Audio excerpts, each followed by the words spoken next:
Covid-19 qui a touché plusieurs milliers de nos compatriotes. 今天早上我是看到整个武汉市都公交车、地铁全部封城。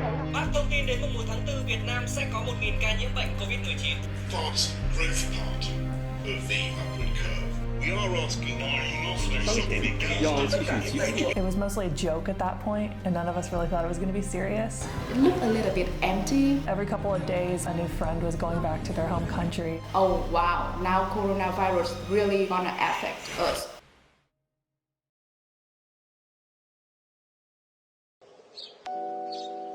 Well, the first week of the lockdown was kind of fun, actually. I'm not very close with my family, and I'm pretty independent. I prefer the idea of being here alone, kind of stick to my own personal routine. I came to the UK since October of 2019.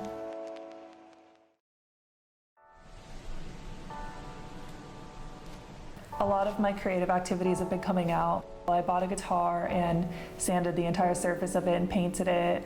I've been drawing a lot more. I have so much freedom with how I structure my day.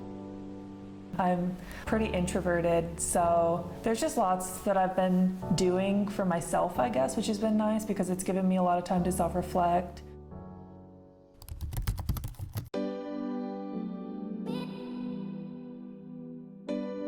I have been in the US since 2017. Until now it has been 3 years. I'm a very emotional person.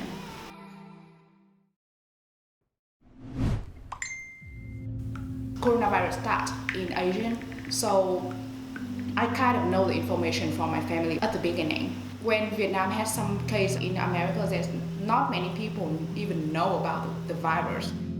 I always think a lot about parents at home, worry for them. There's a lot of moments that I feel like I have to go home right now, but the borders are closed. The answer is no. I've actually found myself sitting in bed kind of staring at the wall, and I'm starting to get anxious because I know I'm wasting time. Volleyball, the entirety of my life. I actually spent the majority of my savings to come here to get into the professional volleyball world. The nature of this virus, it stopped me from playing volleyball.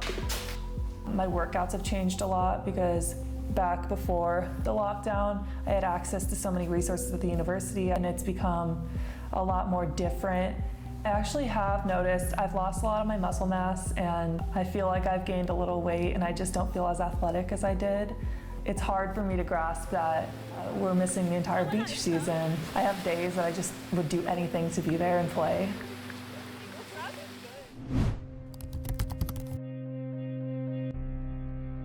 When we read the news, we were so scared. The news, the media, everybody paint a picture of such a bad situation. I'm really upset with coronavirus. 2 weeks after we start working from home, I received a letter from the HR department. There will be a layoff. So many really strong employees who have dedicated a lot for the company, but now they were fired.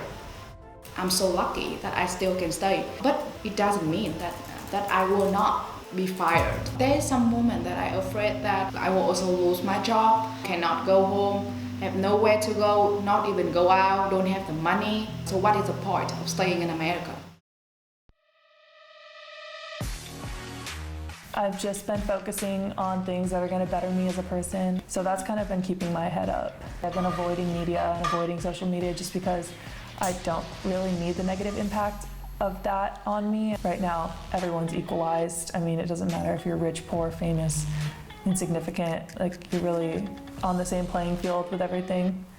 It feels like the longer it drags out, the more amped I am to get back out there and, like, live my life. You never know when your freedom's going to be taken away from you like this. This has given me a time to, like, take a breath and recollect myself. I think I'm ready to, go out and be a stronger woman now.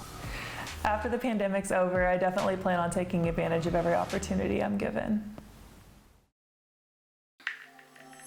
Fortunately, family, best friend were always there. My family really worry about me. My mom texts me every single day at the exact time. There's a lot of things changing outside, there's a lot of things changing in this pandemic time. But there's something never change. It makes me realize that I'm very lucky. I have a lot of people around me who care about me. The situation sometimes make me really, really emotional. But there's a lot of people out there who's suffering. There's a lot of people out there even have the coronavirus. So I keep in mind, don't think about myself too much. Don't be overwhelmed. I think that I'm used to the situation right now. Feel more comfortable to tackle with all of the issues that might happen on a daily basis. Our parents going through the war. In 2008, we go through the economic crisis, the difficulty that is happening right now. The whole situation is very periodic.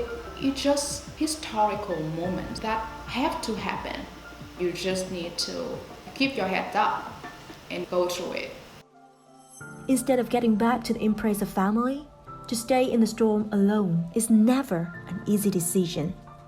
This is when nothing can distract you from realizing that the worst invisible enemy to fight off is not the epidemic, but the fear inside you.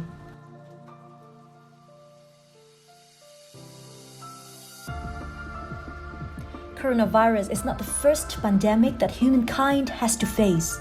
Many unexplainable, widespread, and deadly infectious diseases had come and gone periodically and left us with devastating consequences. Behind every statistic is a tragic story or life which has been taken. Eventually, all storms will pass despite the loss of many lives. But the important question to be answered in the post-epidemic stage is what can we do to enrich our understanding, to better respond to threats and changes, and better prepare for the next pandemic that is surely to come in the future.